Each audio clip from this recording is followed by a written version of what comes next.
Moi, j'ai envie de dire enfin. Enfin un projet qui va aboutir, notamment dans le Jura. Après 10 années d'investissement d'élus, de citoyens, tous convaincus de la nécessité de développer les énergies renouvelables et de s'orienter petit à petit vers l'autonomie énergétique. Parce qu'il en faut de la volonté. Tout le temps, le parcours est long et semé d'embûches. Alors je tenais aussi à saluer, tout comme l'a fait Sophie, l'exemplarité de ce projet.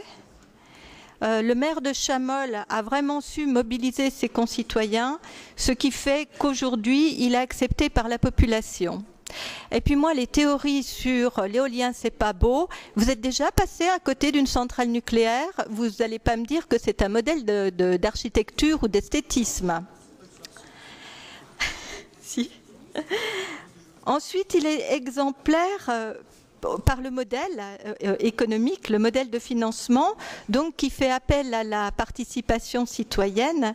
Et c'est aussi une façon de réveiller l'épargne.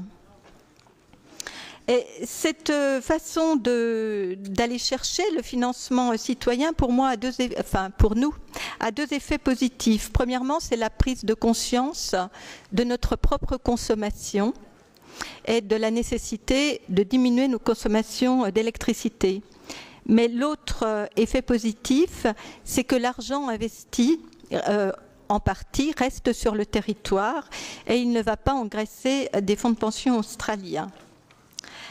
Alors nous devons, au niveau de notre région, future grande région, d'accélérer le rythme, sachant que le potentiel éolien est bien présent sur notre territoire, d'autant plus que les éoliennes sont de plus en plus performantes. Et qu'avec le mixte énergétique, les ruptures de fourniture d'électricité aujourd'hui ne sont plus vraies. On dispose en France du deuxième gisement éolien d'Europe et nous avons les capacités pour devenir l'un des pays leaders de cette filière.